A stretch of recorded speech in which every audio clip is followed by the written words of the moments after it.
The lobby gleamed like polished gold beneath the afternoon sun, its silence broken only by the echo of hurried footsteps.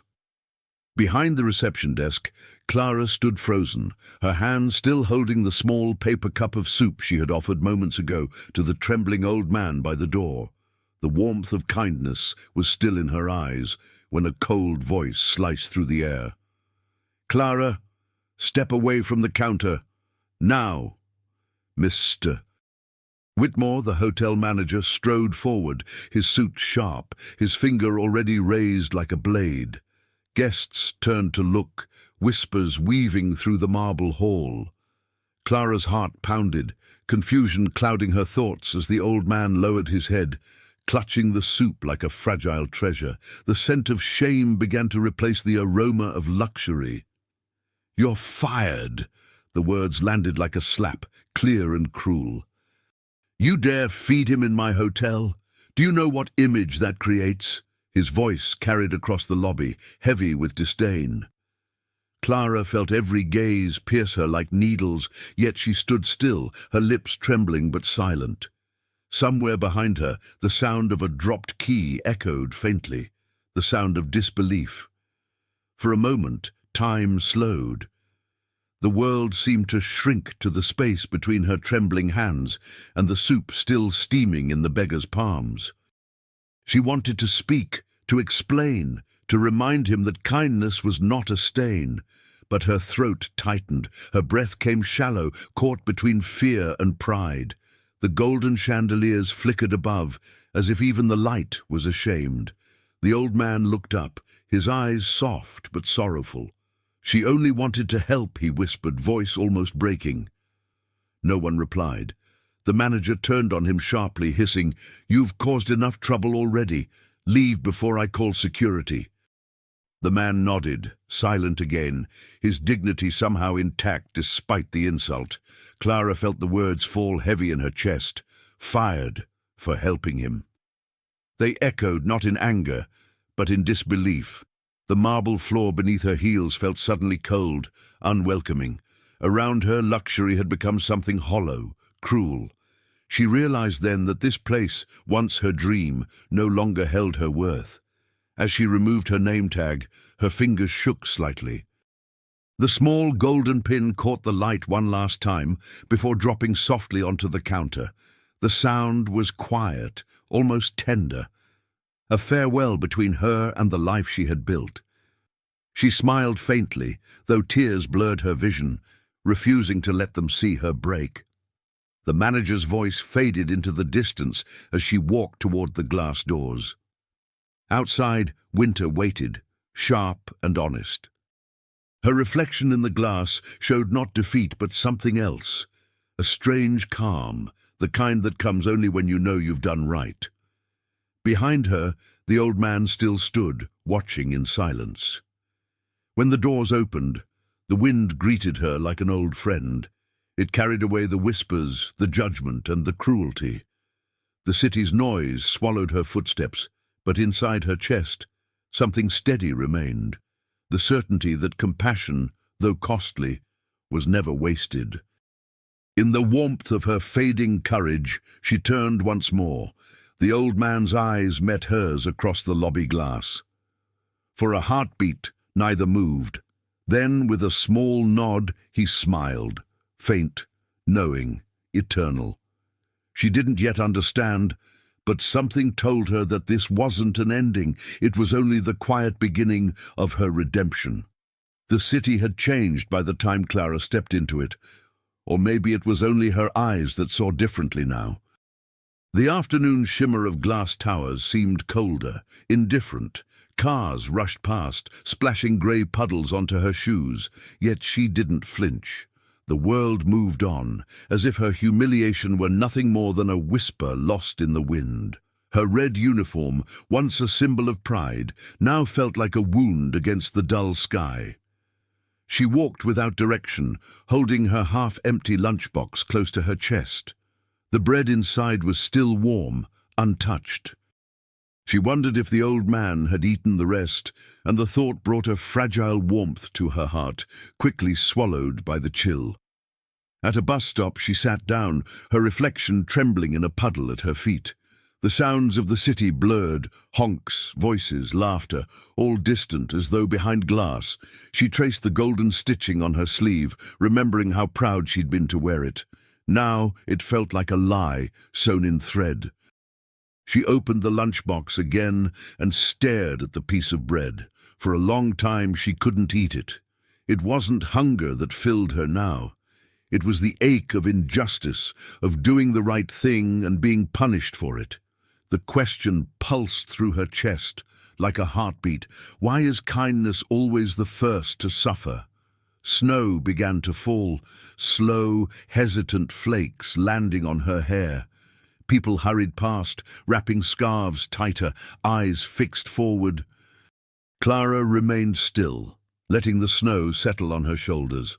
There was something sacred in the stillness, as if the world itself were whispering an apology she could almost hear. When the bus finally came, she didn't board. Her reflection in the window looked like someone she no longer recognized. Not the eager girl who greeted strangers with a smile, but a woman learning what the world really costs. She turned away and started walking again, her breath fogging in the air. Passing a bakery, she saw a small child pressing his nose against the window, eyes wide at the sight of cakes. His mother pulled him away gently. Clara smiled faintly. That innocent longing, so pure, reminded her of herself before the world hardened around her.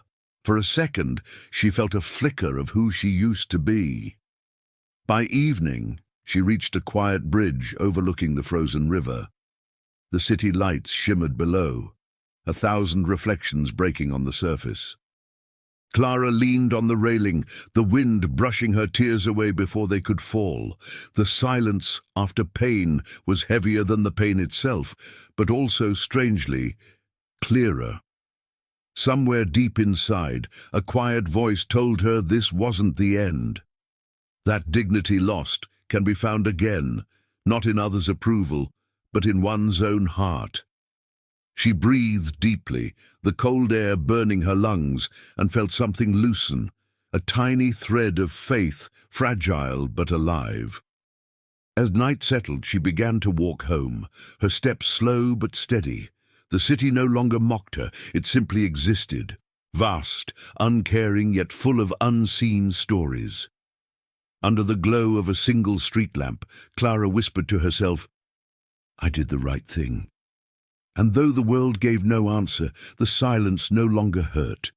There was a time when mornings began with light, not worry. The hotel lobby smelled of fresh lilies and polished oak, and Clara's laughter often filled the air before the first guests arrived. She used to hum softly while arranging the magazines on the counter, believing that harmony lived in small gestures. Every sunrise then carried a promise that hard work could build a future worth holding. Her days were long but gentle. She greeted travelers with warmth, memorized their names, and noticed details no one else did. A trembling hand, a tired smile, a nervous glance before an interview. She believed kindness was a quiet language that everyone understood, even when they didn't reply. Each thank you she earned felt like proof that goodness mattered. At lunch, she'd sit by the staff window overlooking the city park, watching people hurry through life while she savored her sandwich in peace. Birds gathered near the glass, waiting for crumbs she always left them. "Even they deserve a bit of care," she'd whisper, smiling. The others teased her for it, but kindly they knew her heart. Her dream was modest yet bright. To become a hotel manager, to make others feel seen in a world that so often forgets faces. She studied in the evenings, reading hospitality manuals under the soft hum of her desk lamp. Each page was a small step toward the future she imagined, one where she'd lead with kindness, not power. Sometimes she called her mother before bed just to hear her voice. "You sound tired," her mother would say. "Tired but happy," Clara would answer, though sleep came slowly. She was proud of her independence, proud that she never asked for more than what she earned. The city was hard, but she had built a rhythm that felt like belonging. Every Sunday, she visited the old church near the square, not for prayer exactly, but for silence. She liked how the light fell through stained glass, painting colors across her hands. In those moments, she believed life had order, that goodness, though quiet, always found its way home. Her co-workers respected her. Even Mr. Whitmore, the manager who would one day end her career, once complimented her punctuality. Reliable, polite, and steady, he had said, marking her name on a list. She smiled proudly then, unaware that behind his polished charm lay a heart that valued image over integrity. On cold days, she brought extra tea bags to share with the doorman. They would laugh about guests' odd requests, one man demanding his pillows be exactly 7 inches high. Those moments stitched warmth into the fabric of her long shifts. She never imagined that kindness someday would be treated as rebellion. Life felt safe in its simplicity. She believed effort would shield her from injustice. Every detail of her routine, the click of her heels on marble, the scent of coffee from the lobby bar, was part of a world she trusted. And when trust is broken, it's not just a job that's lost. It's the quiet rhythm of meaning itself. That night, long before the storm that would shatter everything, Clara stood by her small window, looking at the city lights. "One day," she whispered, "I'll make them proud." The wind carried her words softly through the glass. She didn't know that the same lights would soon witness her tears. The hotel was unusually restless that morning. Staff moved faster, voices hushed but urgent. Fresh flowers arrived in gold-wrapped boxes, and the chandeliers gleamed brighter than usual. Clara noticed the change instantly. The scent of nervousness had replaced the usual calm. Something important was coming, though no one dared to ask what. Lucy, her closest friend at the reception, leaned over the counter and whispered, "The owner's visiting today, the billionaire himself." Her eyes widened, a mix of excitement and fear. Clara smiled politely, though she felt a strange tightness in her chest. "People like that don't notice people like us," she said softly, half joking, half believing it.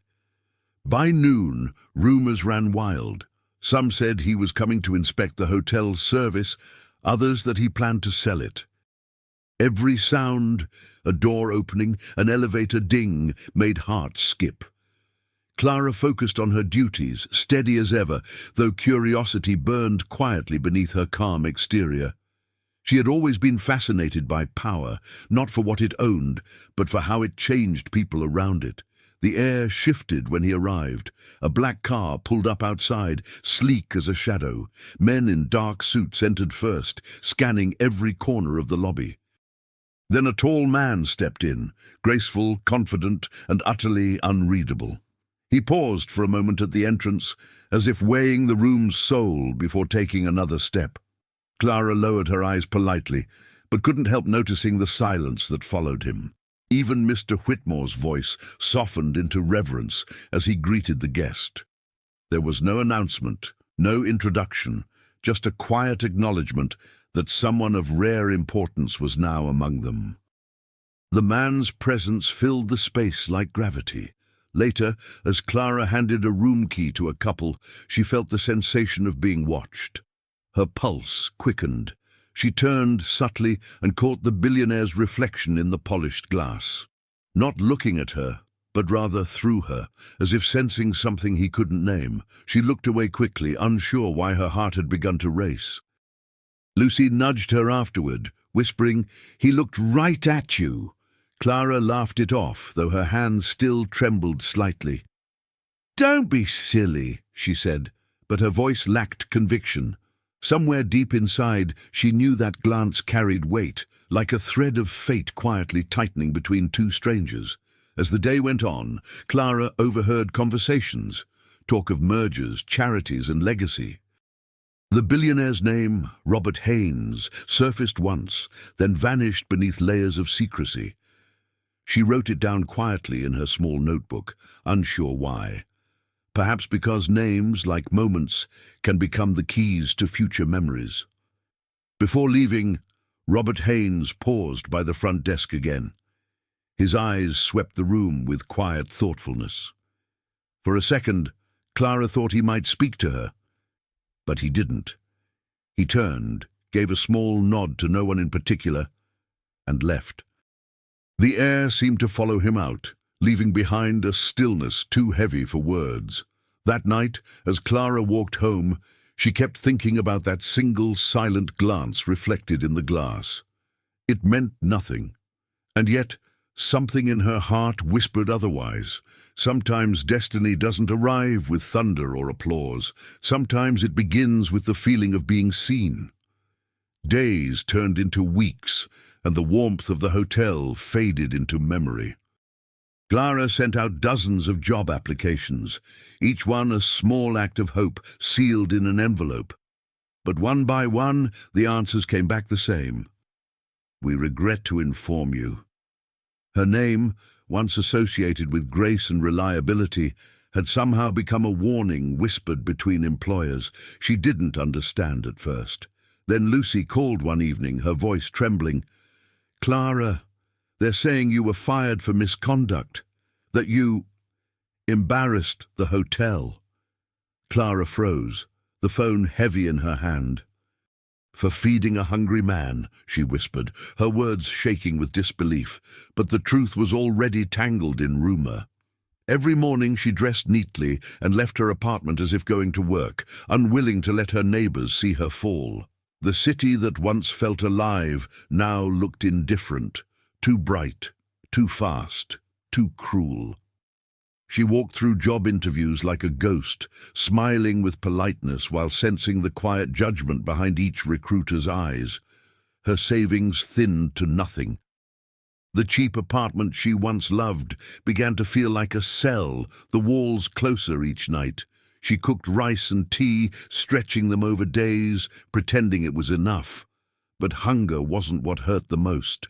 It was the feeling of being erased, of having her kindness rewritten as shame. One rainy afternoon, she stopped at a cafe window, watching strangers talk and laugh inside. She could almost remember what it felt like to belong somewhere, to have purpose. The reflection in the glass showed a woman older than she remembered, not in years, but in sorrow. She turned away before her tears could fall. That evening, she went through her old things, the golden name tag, her uniform, her training certificates. She touched them gently, as if touching the past itself. They had once meant everything. Now they felt like relics from another life, proof of how fragile dignity could be. The next morning, her landlord knocked, asking for rent she didn't have. "A week," he said, impatient but not unkind. Clara nodded, swallowing her pride. As the door closed, she sank to the floor, her breath trembling. For the first time, she whispered a prayer, not for money, but for strength. A few days later, an envelope appeared under her door. No return address, only her name written in careful script. Inside, a short message. "We've heard of your situation. Come by the Café Marlowe. Ask for Mrs. Turner." There was no signature, but the paper smelled faintly of roses. She hesitated. Was it another rejection disguised as help? Still, something about the letter felt different, gentle, almost protective. She placed it beside her bed and stared at it all night, the candlelight flickering across her tired face. Hope, though fragile, refused to die completely. When dawn came, she pressed the letter to her chest and whispered, "Maybe this is where my life begins again." The rain outside had stopped, and for the first time in weeks she opened the window wide. The city smelled new again, as if it too was waiting for her to try once more. Café Marlowe sat quietly at the corner of two forgotten streets, where the scent of baked bread mingled with the hum of old jazz on the radio. The windows were fogged by warmth, blurring the cold grey world outside. When Clara first stepped in, it felt like entering another lifetime, smaller, humbler, but somehow kinder. A bell above the door chimed softly, as if welcoming her home to a place she never knew she needed. Behind the counter stood Mrs. Turner, a woman whose silver hair shone like wisdom carved by time. Her hands were steady, her gaze sharp but gentle, the kind of gaze that saw through you rather than at you. "You're here about the job?" she asked. Clara nodded, her voice too fragile to trust. Mrs. Turner studied her, the faded coat, the clean but worn shoes, the nervous way she clutched her purse. "You look like someone who's had to start over," she said softly. "You're hired." There were no papers to sign, no questions asked, no glances of suspicion, just trust, quiet, immediate, undeserved. Clara's eyes filled before she could stop them. "Thank you," she whispered, her throat tightening around the words. "Don't thank me," Mrs. Turner replied with a half-smile. "Thank yourself for walking through that door." The days that followed were a gentle rhythm of simplicity. Clara swept floors, wiped tables, carried trays of steaming coffee to customers who often didn't look up. The work was humble, but the routine healed her in ways she hadn't expected. The hiss of the espresso machine, the smell of cinnamon, the soft murmur of morning conversations. Each sound and scent became a small thread, stitching her back together. For the first time in months, she felt useful again, not important, not admired, just useful. And there was something sacred in that. Her hands smelled of coffee beans and soap, her apron stained by honest labor. When she looked in the mirror at the end of her shift, she saw a woman reshaped by survival, softer, steadier, humbler. One afternoon, while she cleaned a table near the window, a man in a sharp grey suit entered. His voice was smooth, practiced, the kind of tone that carried wealth but no warmth. "Excuse me," he said, glancing briefly at her face. "Didn't you used to work at the Grand Astor Hotel?" The words froze her. She nodded slowly. "Yes, I did." He smirked, sipping his coffee. "Quite a step down, isn't it, from luxury to lattes?" His laughter was quiet, but cruel. For a second, Clara felt the old humiliation return, the sting of judgment, the ache of pride. But she didn't let it root. Instead, she smiled gently and replied, "Work is work, sir. I'm grateful for the chance to earn my day." Her voice trembled slightly, but her eyes did not lower. The man said nothing after that. Perhaps he felt shame, perhaps he didn't. But Mrs. Turner had heard every word from behind the counter. Later, as she handed Clara her pay for the day, she said quietly, "You handled that well. Pride can burn you, but it can also keep you warm. Just don't let it set you on fire." That night, Clara stayed late to clean. The cafe was empty, lit only by the glow of the street lamps outside. She moved slowly, thoughtfully, each motion a small act of peace. When she finished, Mrs. Turner joined her with 2 cups of tea. They sat near the window in silence, the rain whispering against the glass. "You know," Mrs. Turner said after a long pause, "most people think strength is loud, but the real kind, the kind that lasts, is quiet. It looks like this." She gestured toward Clara's tired but steady hands. Clara smiled faintly. "It doesn't feel strong," she admitted. Mrs. Turner's eyes softened. "That's how you know it is." In the weeks that followed, Clara began to hum again. Soft tunes that no one recognized, melodies that came from places she couldn't name. Her body still ached from long hours, but her soul no longer felt starved. She found small joy in the steam curling from a fresh cup, in a stranger's kind smile, in knowing she could stand on her own without bitterness. Each night, when the lights dimmed and she locked the door, she whispered a small prayer of gratitude, not for success, but for dignity. It wasn't the kind of pride that looks upward, but the kind that looks inward and says, "I'm still here." Then, One stormy evening, as she reached to turn the cafe sign from open to closed, the wind pushed the door open before she could touch it. A man stood in the doorway, rain clinging to his coat, his posture quiet and familiar. The dim light caught the side of his face, and something in her heart faltered. For a moment time stopped. She couldn't breathe. The bell above the door rang once, softly, like a memory returning from far away. The rain had not stopped for 2 days. It slid down the windows of Café Marlowe in thin, trembling rivers, blurring the world beyond. Inside, the air smelled of wet wool and coffee gone cold. Clara worked silently, drying tables that no one had sat at all morning. Business was slower lately. Mrs. Turner had begun to look worried, counting coins more often than smiles. The man from the doorway returned that afternoon, the one whose shadow had unsettled her. His coat dripped onto the floor, his face half hidden by the brim of his hat. He ordered only tea, his voice calm but distant. When he looked up, his eyes held a strange familiarity that made Clara's heart tighten. But before she could speak, Mrs. Turner appeared, her tone gentle yet firm. "We're closing early today." After he left, silence filled the cafe like fog.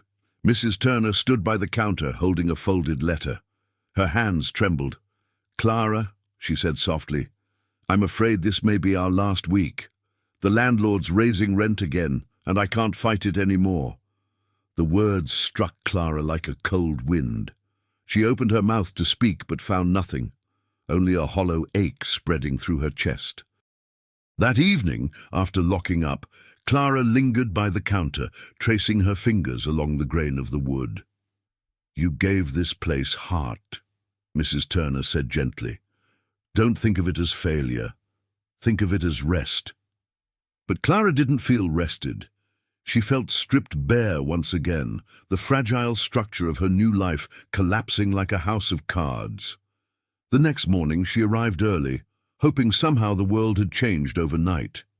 It hadn't. The chairs were still stacked, the smell of coffee faint but lingering. The keys lay on the counter like abandoned promises. Mrs. Turner embraced her tightly, whispering, "You'll find your place again. I know it." Clara tried to believe her, but faith is hard to hold when your hands are empty. That evening, as the cafe lights went dark for the last time, Clara walked home beneath the steady rain, her shoes soaked through, her coat heavy with water. The streets seemed endless, the city louder than usual, laughter spilling from restaurants, music from passing cars, reminders of a life that wasn't hers anymore. When she reached her apartment, the hallway light flickered weakly. Her landlord waited by the door, arms crossed, eyes apologetic.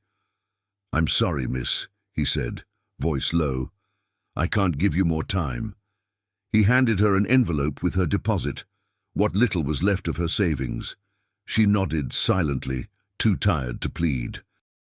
The door clicked shut behind her, the sound final and cruel. That night, she packed her few belongings into a small suitcase, a coat, her mother's rosary, the golden name tag from the hotel, and a photo of her and Lucy smiling under spring sunlight. She placed the photo on top, proof that happiness had once been real, even if fleeting. As she zipped the bag, a quiet sob escaped her lips, one she didn't bother to hide. She walked through the city with nowhere to go.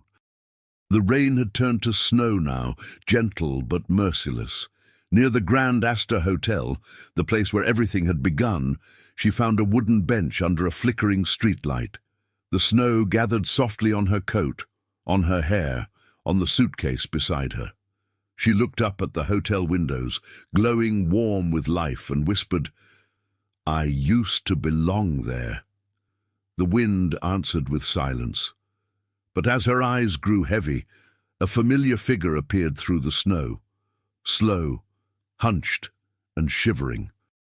It was the old man from the lobby, his face half-shadowed but unmistakable. He approached carefully, his expression unreadable. Clara blinked in disbelief as he stopped beside her and said, with quiet warmth, "You shouldn't sit in the cold, my dear. The night has a cruel memory." Snow fell like memory, soft, endless, forgiving. The city's roar had quieted to a hush, and for the first time in weeks Clara felt the sound of her own breath. The old man sat beside her on the frozen bench, his coat worn thin, his hands trembling slightly, yet his presence carried warmth, a calm that seemed out of place in the bitter wind. "You remember me," he said gently, his voice carrying the roughness of age, but the softness of grace. She nodded, unsure whether to smile or cry. "I do," she whispered. "You were there the day I lost everything." The man's eyes glimmered beneath the streetlight. "No," he said quietly. "You didn't lose everything that day. You just found out what really matters." For a moment she didn't answer. Words felt too fragile to trust. The snow gathered around their feet, erasing the lines between pavement and sky. Clara's fingers tightened around the handle of her suitcase. "I tried to do good," she said, her voice cracking, "and the world punished me for it. How can that be right?" The man smiled, not with joy but with understanding.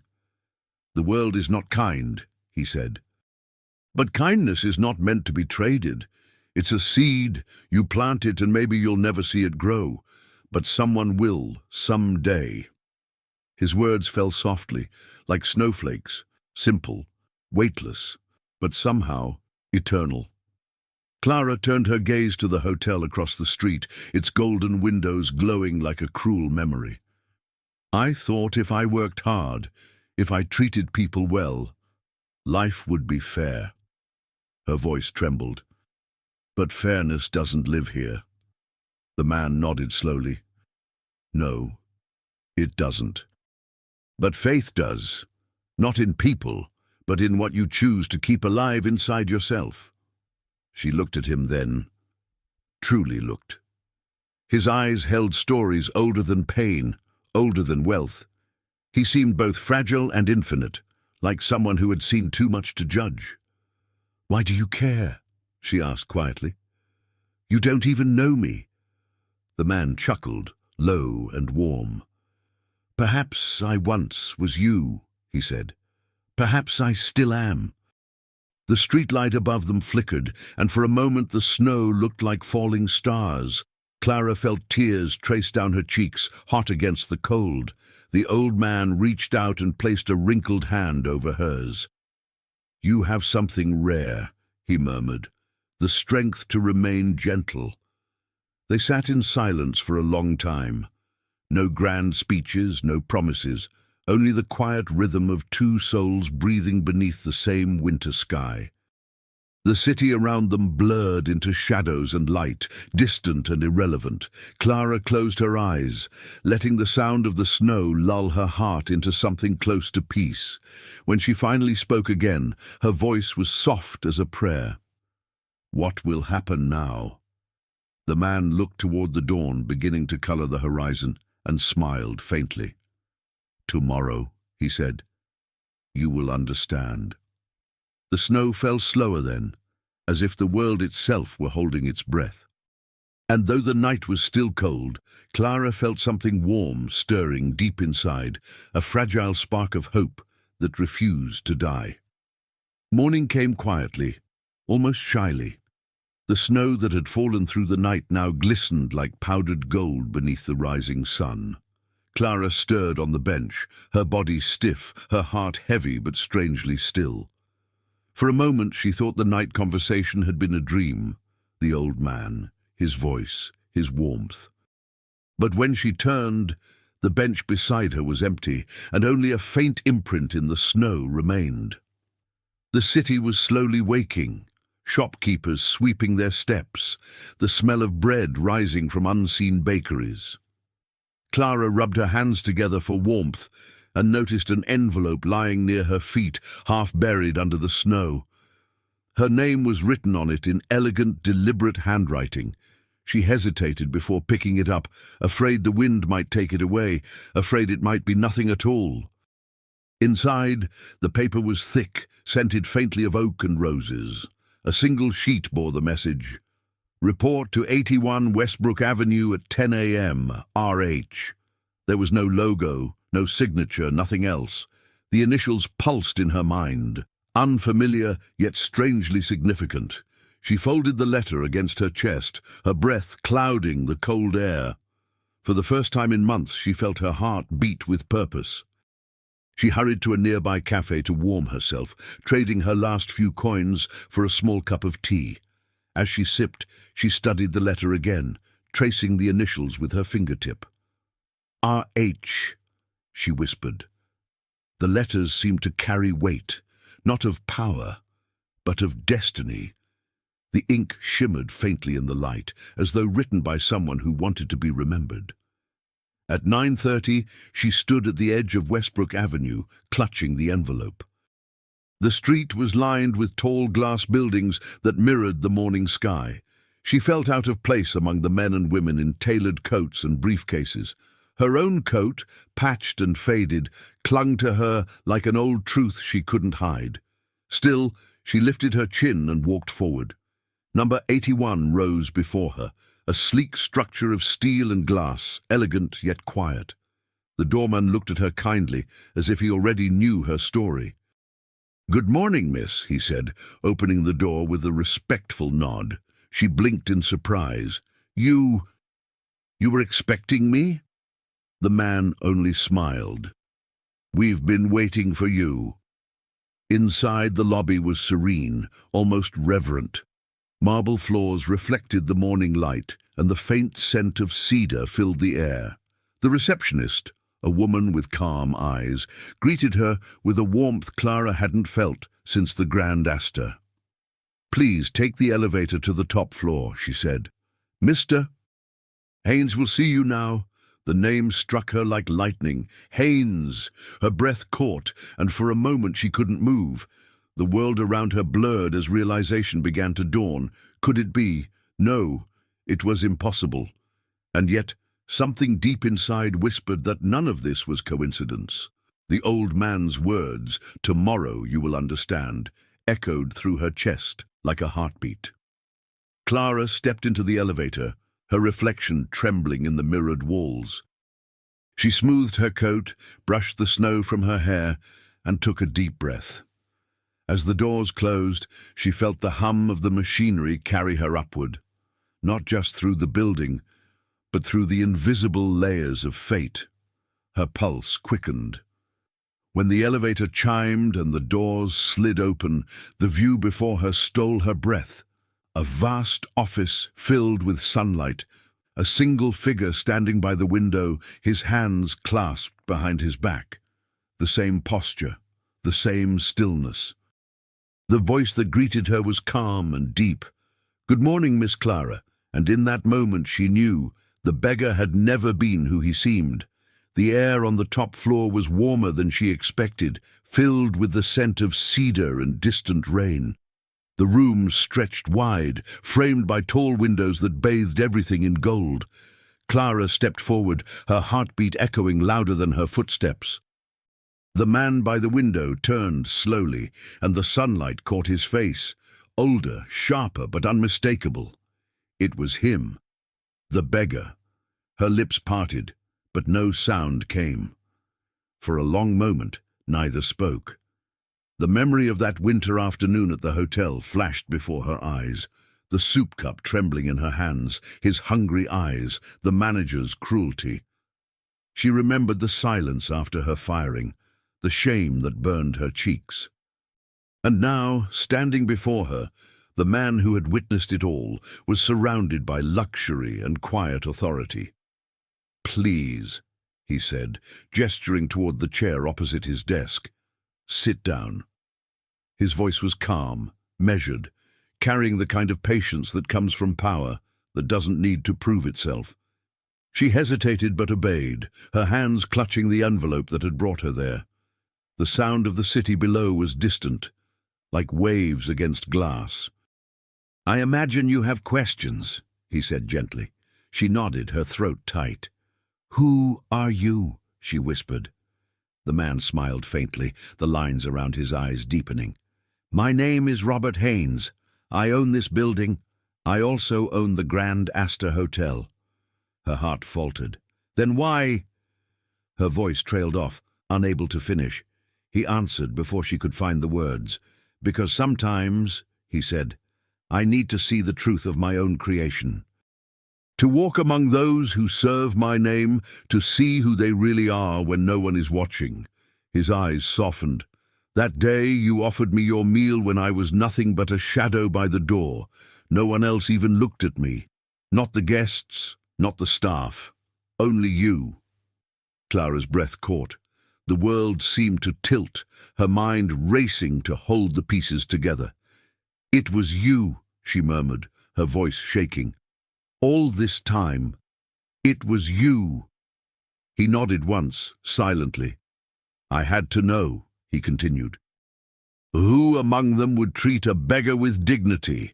I didn't expect to find someone who would lose her livelihood to prove the world still has goodness left in it." She lowered her gaze, unsure whether to feel angry or grateful. "You could have told me," she whispered. "You could have stopped them from humiliating me." Robert walked closer, stopping a few feet away. "Yes," he said softly, "I could have. But then you wouldn't have learned what the world truly is, and I wouldn't have seen who you truly are." His words hung in the air, both a confession and a revelation. Silence settled again, heavy but not cruel. Clara stared at the polished floor, her reflection trembling beside his. For months she had carried the weight of injustice like a scar. Now it began to shift, not vanishing, but transforming. "Why me?" she finally asked. "Out of all the people, why choose to test me?" He looked out the window for a long moment before answering. "Because kindness is rare, Miss Clara, and when you find something rare, you don't test it to break it. You test it to understand if it's real." Then he turned back to her, his eyes steady, kind. "Yours was real." Clara's breath trembled in her chest. The truth felt too big to hold. That the man she had fed out of compassion was the same man who now held her future in his hands. She rose slowly from her chair, unsure what to say, unsure even what to feel. Before she could speak, he said quietly, "There is more you need to know, but not yet." He handed her a new envelope, thick, sealed with wax. "Take this," he said. "Read it when you get home. Then decide if you still believe that kindness is worth the cost." His voice carried neither command nor plea, only gravity. As she stepped back into the elevator, clutching the letter, the hum of the machinery felt like the heartbeat of fate itself. The letter sat on her kitchen table like a heartbeat. Its red wax seal gleamed faintly in the dim light of her small apartment. Clara stared at it for a long time before touching it, afraid that opening it might somehow undo the fragile peace she had felt since leaving the tower. Outside, the city breathed its restless rhythm, unaware that her world was on the verge of shifting once again. When she finally broke the seal, the scent of cedar drifted up, warm and familiar. The paper was thick, the handwriting deliberate, strong but graceful. She began to read, her hands trembling slightly. "Miss Clara, there are things you deserve to know. The day you shared your meal with me was no ordinary day, and I was no ordinary man. What you witnessed at the Grand Astor was not a mistake of cruelty. It was a mirror." Her eyes moved over the words slowly, her breath shallow. "For months, I had watched my company grow colder. Numbers replaced people. Image replaced compassion. I had begun to fear that wealth had stolen our soul, so I chose to step outside it, to see my empire through the eyes of those who serve it. That day I found truth, not in luxury, but in your kindness." Tears blurred the ink as she continued. "You were humiliated for doing what was right. I let it happen, though it cost me deeply to watch. But sometimes truth can only be revealed in silence, in the space where injustice exposes the hearts of men. You showed me what my leadership had lost: humanity." Clara's hand covered her mouth, a small sob escaping before she could stop it. She remembered that moment in the lobby, the golden light fading, the silence, the sting of betrayal. Now those same moments returned, changed by understanding. What she thought was punishment had been observation. What she thought was cruelty had been revelation. "I will not ask your forgiveness for the pain," the letter continued, "but I will offer something instead, the chance to rebuild, not as an employee, but as a voice." Enclosed is an appointment letter for the position of Guest Relations Manager at the Grand Astor. The title is yours, should you choose to accept it. Not as reward, but as recognition. The letter ended with a line that made her heart still. "Kindness is not weakness, Clara. It is the last defense of the human soul. You reminded me of that." She sat in silence for a long time. The hum of the city outside faded into a distant blur. The paper trembled between her fingers as tears slipped quietly down her cheeks. For months she had prayed for fairness. Now she was being offered something deeper: meaning. Rising from her chair, she looked out the window. The same skyline that once mocked her now seemed softer, bathed in silver light. She pressed the letter to her chest and whispered, "Maybe this is what faith looks like. Not certainty, but the strength to keep believing even after everything falls apart." Then, in the quiet glow of dawn, she made her decision. Tomorrow she would return to the Grand Astor, not as the girl who had been shamed, but as the woman who had learned that dignity lives in the heart, not in approval. The lobby of the Grand Astor looked exactly as she remembered. The marble floors gleaming, the scent of lilies floating through the air, the same golden light pouring down from the chandeliers. Yet as Clara stepped inside, everything felt smaller now. The grandeur that once intimidated her had lost its power. She was no longer the trembling girl clutching a lunchbox. Guests turned to glance at her, some recognizing her face, others simply sensing the quiet authority in her posture. She wore no uniform this time, just a simple grey coat and steady eyes. Each step echoed softly against the marble, measured and unhurried. Behind her, the elevator doors opened and Robert Haynes entered with calm composure, his presence like a tide that silenced every whisper in the room. Mr. Whitmore, the manager, stood by the front desk, his smile freezing when he saw them together. "Mr. Haynes," he stammered, his voice thin. "What a surprise. We weren't expecting—" He stopped when his eyes found Clara beside him. His face drained of color. What is she doing here?" Robert's reply was simple. "She's here because this place owes her truth." The words hung heavy in the air. Employees paused mid-step. Guests turned discreetly. The sound of the fountain filled the silence. Mr. Whitmore tried to laugh, but it came out brittle. "Sir, if this is about the incident months ago, I assure you, it was handled professionally." "Professionally?" Robert repeated, his tone calm but sharp. "You publicly humiliated a woman for showing compassion. You stripped her of dignity in front of strangers and called it procedure." He stepped closer, his voice lowering. "You didn't see a human being that day, Mr. Whitmore. You saw a blemish on your image." The manager's lips trembled. "Sir, I didn't know who she was." "That's the point," Robert interrupted, his voice steady as glass. "You shouldn't have to know who someone is to treat them with decency." The words struck like thunder wrapped in silk. Around them, the lobby had gone completely silent. Even the hum of the air conditioning seemed to pause.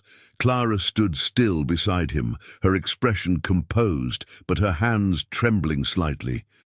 She could have spoken then, could have unleashed all her pain, all her humiliation, but she didn't. Instead, she met Mr. Whitmore's eyes and said quietly, I forgive you." The words came gently, but they landed with the weight of grace. Whitmore's eyes filled with confusion, then shame. His mouth opened, but no words came. Robert looked at Clara, and something in his gaze softened. "That," he said, turning to the staff now gathered around, "is what strength looks like. Not control, not wealth, but mercy." He reached into his pocket and pulled out an envelope, placing it on the counter, the same counter where Clara's golden name tag had once fallen. "Effective immediately," he said. "Miss Clara Evans is reinstated, not as a receptionist but as guest relations manager. She will represent the heart this hotel once lost." Applause rippled softly through the room, hesitant at first, then growing, echoing against the marble and glass. Some clapped out of respect, others out of relief.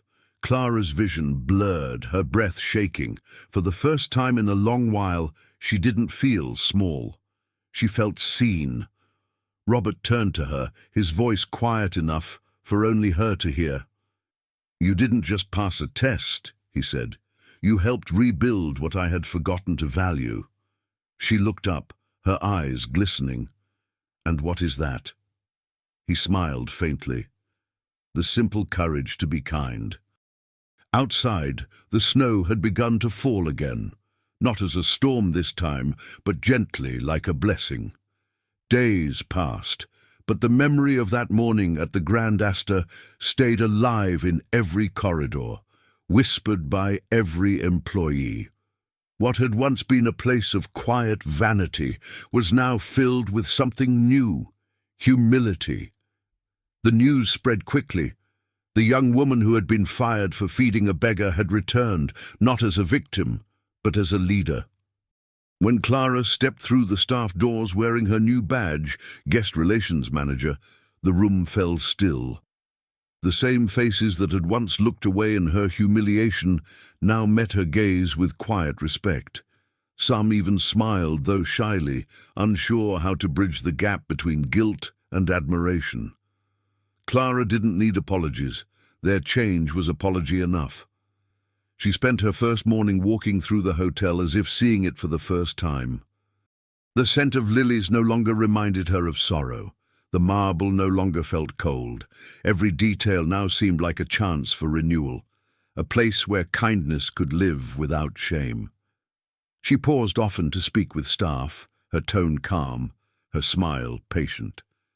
"Service," she said gently, "isn't about perfection. It's about care." Robert Haynes watched from a distance. He didn't interfere or command. Instead, he observed the way Clara spoke, the way she listened, the way the air itself seemed lighter when she entered a room. "You've changed this place already," he told her later in his office. She smiled softly. "I didn't change anything. I just reminded them what it feels like to be human." Letters began arriving from guests who had witnessed her reinstatement. Some wrote that her story had moved them to tears. Others confessed that they had judged her wrongly that winter afternoon. One note, written by a young bellboy, said simply, "You make me believe that kindness still matters." Clara kept that one folded inside her planner, where she could see it each morning. Under her guidance, the staff meetings became different, gentler, warmer. She spoke not of rules, but of empathy. "When you greet a guest," she told them, "you're not just welcoming their money or their name, you're welcoming their story. Treat everyone as if their story is sacred." No, the room often fell silent after she spoke, the kind of silence that means something has landed in the heart. By the end of her first month, the Grand Astor felt alive again. Complaints fell, smiles returned, and even Mr. Whitmore, now reassigned to a smaller property, sent her a letter thanking her for the grace she had shown him. "You taught me more in silence than pride ever could," he wrote. She read it once, smiled, and tucked it away without bitterness. Reporters came, drawn by the story that had gone viral across the city. Cameras flashed as Clara stood beside Robert for a photo. You were once called unprofessional, one journalist said. How does it feel to be the face of compassion now? Clara hesitated before answering. It feels like responsibility, she said. Kindness isn't a performance. It's a promise you renew every day. As applause filled the room, she felt the weight of all her trials fall away. It wasn't triumph she felt, it was peace. Her journey had not been about rising above others, but about returning to herself. In that moment, she understood what Robert had meant all along, that true recognition isn't what the world gives you. It's what your soul finally allows you to believe. And when the evening lights dimmed and the last guest left, Clara stood alone in the golden lobby, the same place where she had once been broken. She closed her eyes and whispered, "Thank you, not to anyone in particular, but to life itself, for taking her apart just enough to let the light in." Spring returned to the city quietly, almost shyly, as if it too had waited for forgiveness. The air smelled of rain and blooming jasmine, and the morning light danced across the marble floors of the Grand Astor.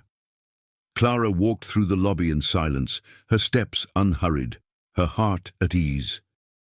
The weight she once carried, humiliation, doubt, sorrow, had dissolved into something gentler, understanding.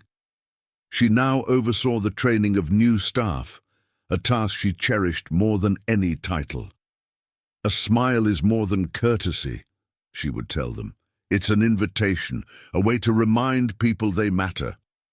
Her words weren't commands, they were offerings, spoken with the quiet authority of someone who had learned every lesson the hard way. The young receptionists listened with the reverence one reserves for truth. Robert Haynes visited often, never with fanfare. He preferred quiet moments, a walk through the lobby, a cup of tea in the corner of her office. Their conversations were rarely about business. He would ask about her health, her dreams, and sometimes about forgiveness.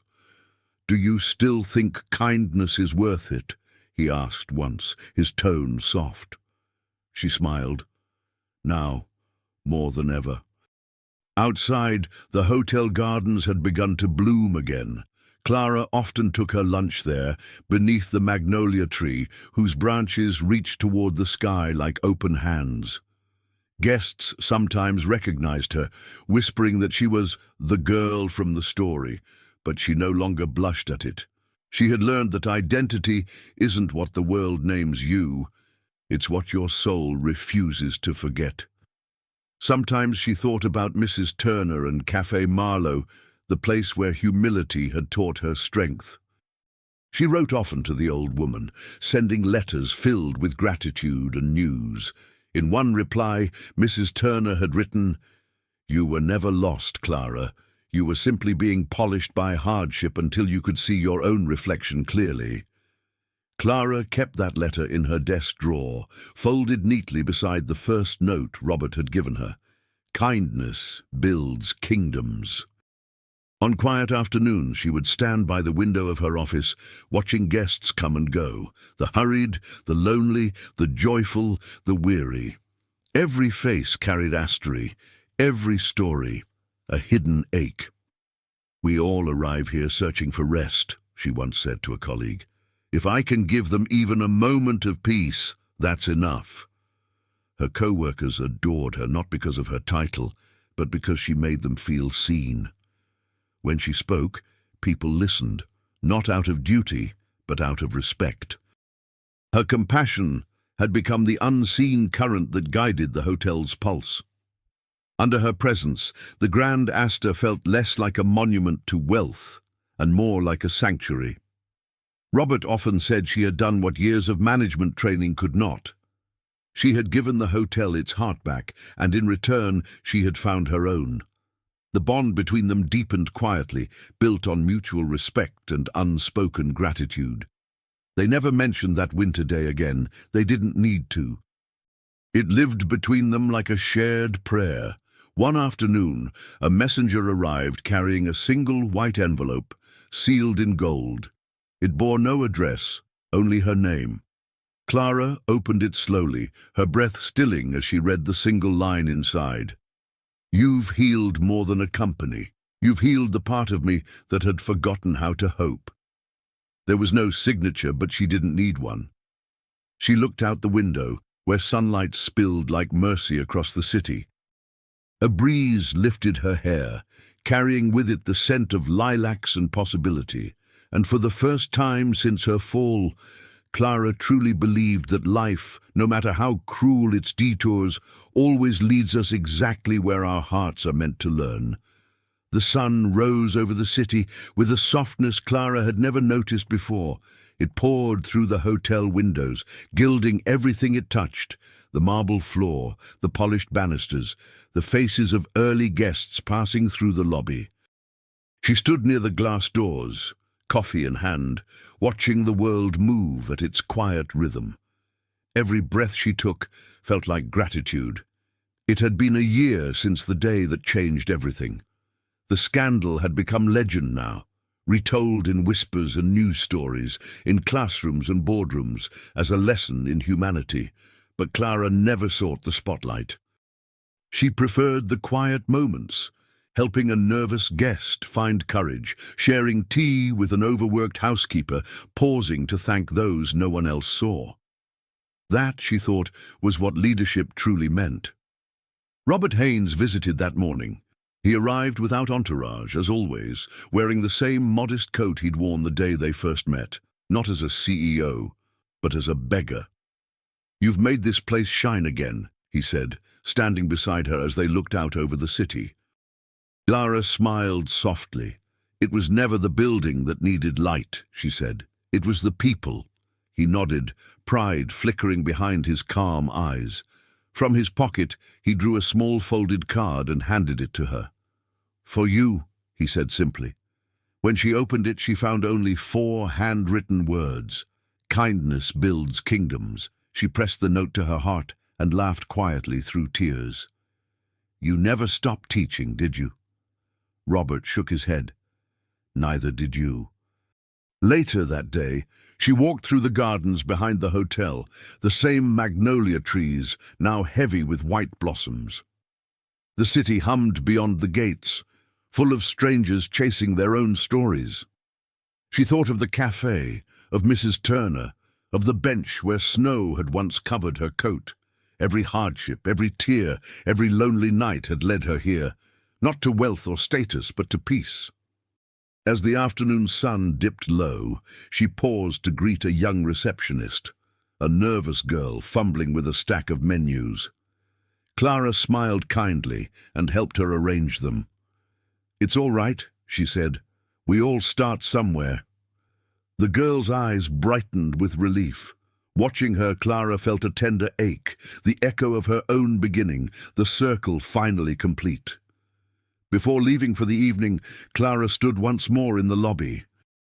The chandeliers glowed softly, and faint piano music drifted from the lounge. She thought of the line she had once whispered to herself. "I did the right thing." Now, it no longer sounded like defiance. It sounded like peace. As she walked outside, the city wind wrapped around her gently, the air alive with spring. She looked up at the sky and smiled, whispering, "Thank you," not to anyone specific, but to life itself, for every test, every wound, every unexpected kindness that had rebuilt her soul. Because in the end, she realized, life doesn't reward the proud or the perfect. It honors those who keep choosing compassion, even when no one sees. And with that truth, Clara stepped forward into the golden light, her story no longer a wound, but a witness. If this story touched your heart, leave a heart in the comments and subscribe for more stories about kindness and redemption.